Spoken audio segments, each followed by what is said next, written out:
Hello and a very warm welcome. My name's Ben Hocking. My name's Harry Eads. And my name is Samuel Say. Should we move on to Lewis Hamilton, who outside of the race has obviously won his 6th World Championship. Didn't cap it off with a victory, but he did. He is one title away now from Michael Schumacher. He stands alone as the second most successful driver, distancing himself from Fangio. Harry, it's been another great season from Lewis Hamilton. Wraps it up with 2 to go. What have you made of his season? Is it just what we've come to expect from him?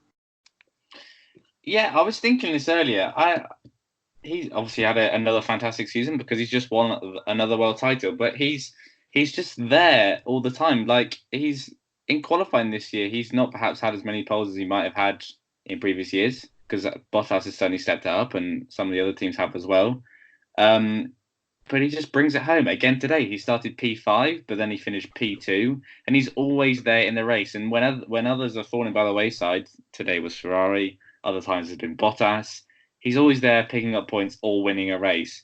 And that's what makes a champion, that consistency throughout an entire season. I'm not saying he's had a bad year at all, and he hasn't because he's won a championship, but I wouldn't say he's had an outstanding year. He's had outstanding races, but it's just it sounds like I'm being negative. I'm not. It's like it's not boring to be consistent is what I'm trying to say, and he has been so consistent once again this year, as he has been over the past couple of years, ever since Rosberg retired. Really, 17, 18, 19 have been so consistent for Hamilton, but he doesn't look like he's going to slow down anytime soon. So I feel for the rest of the field come the next few years, because Hamilton doesn't seem to be going anywhere anytime soon. So congratulations to him.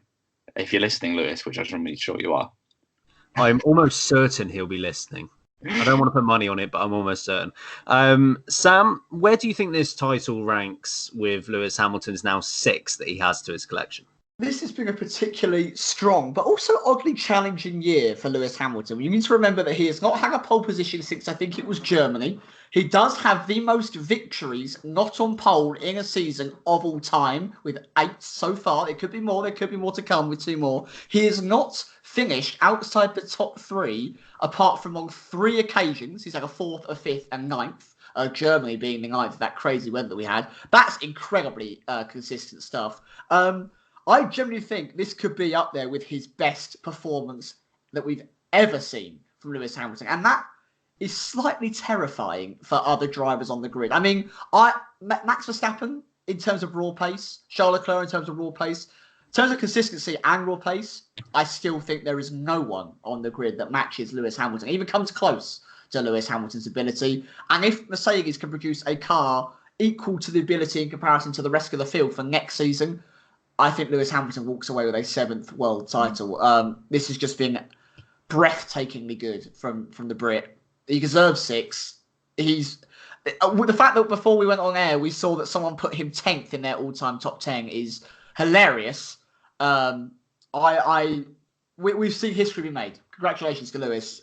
I don't know when we will see someone else get to 6 world titles. You never know. Maybe the next 10 years, Charles Leclerc and Max Verstappen might go and win 10. You don't know, but you don't feel like you see it often, and all of a sudden Michael Schumacher and Lewis Hamilton to cut from a completely different cloth, those 2 drivers. They had to change the rules for Schumacher to stop him from winning, and it does feel like they've had to change the rules to stop Lewis Hamilton winning.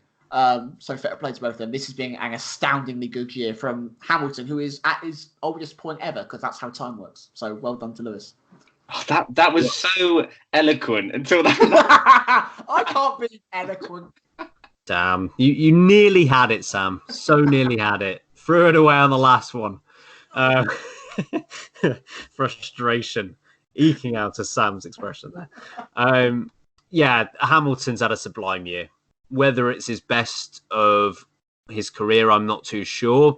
He has obviously been a little distant on Saturdays. Only 4 pole positions in 19 races are really surprising for Lewis Hamilton's normal standards. But regardless, it's been pretty epic. Sorry, I am going to interrupt myself here. Sam is currently spraying his cactus And that's not a euphemism. I've just realised they both look quite dry. So I thought I'd give them a quick spray when I wasn't needed. I was probably going to make like the most important point ever, but it's going to have to wait. Ignore it. Ben, all seriousness, go. I can't remember what I was going to say. Oh, There are so many, podcasts, YouTube channels dedicated to Formula One, but none of them would interrupt a speech about Lewis Hamilton's sixth world championship with one of them team members watering their cacti. It doesn't happen anywhere else, and that is why people need to listen to us, because this is unique. It's unique, yeah, unique. Can't argue against that word. Sorry. That's cool. All right. Yeah, Hamilton's been epic all year. It's as if there isn't really much of a weakness to his game. Of course, qualifying has been a little bit off this year compared to previous years, but his work within the team, obviously the team themselves have been brilliant in terms of their strategy this year. And in terms of race pace, Hamilton just can't be touched on a consistent basis. We've seen, like in Austin, that Bottas on certain weeks can be there with Hamilton and he can beat him. He's got the ability to do so. He just can't do it every single race. He'll do it once, won't do it for the next 3 races. He'll do it again, and then it'll be another 3 races. And at the end of the day, Hamilton has won more races this year than he hasn't. It's just a crazy stat. And he's done so many of them after not starting in first place. So, yeah, a really great year for Lewis Hamilton. There's just not really much of a weakness to his game. We've seen him win in different ways all throughout the year. We saw Hungary, where he had to play catch-up to Verstappen. We've seen him win in Austin and in Mexico, where he's had to really rely on in Mexico, he didn't win Austin, obviously, but Mexico, where he's had to rely on tyre management, and there have been some races in there as well that have just been a classic Hamilton driving into the distance and no one being able to keep up with him. Harry, we've often seen that, especially the last 2 years, where Hamilton hasn't had the best start to the year, but then second half of the year, he's blown away Sebastian Vettel.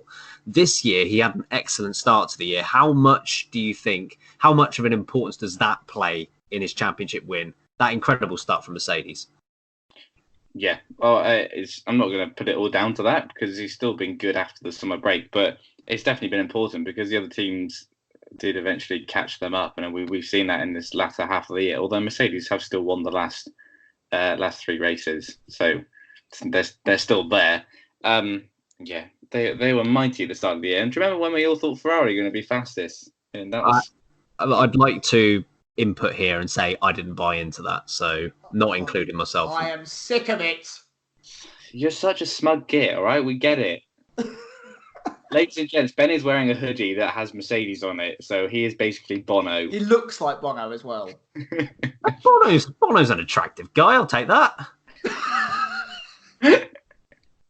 I'm more than happy with that one. Get in there, Ben. Sebastian Bourdais before, so... Sorry. Semi Bourdais. Yeah. What were we talking about? Oh, Mercedes. Yeah, they had a fantastic start to the year. And Hamilton. Hamilton and Bottas maximised it. Bottas did in the first race, but after that, Hamilton just went on a winning machine for a while, wasn't he? So until we got to, what was it, Austria or something.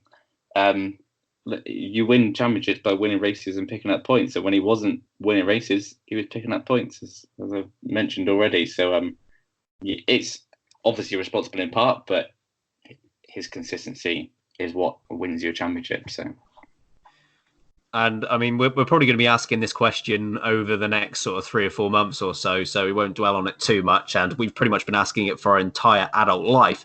Sam, how do one of Red Bull or Ferrari stop Mercedes and Hamilton? I don't know. They simply need to be better everywhere.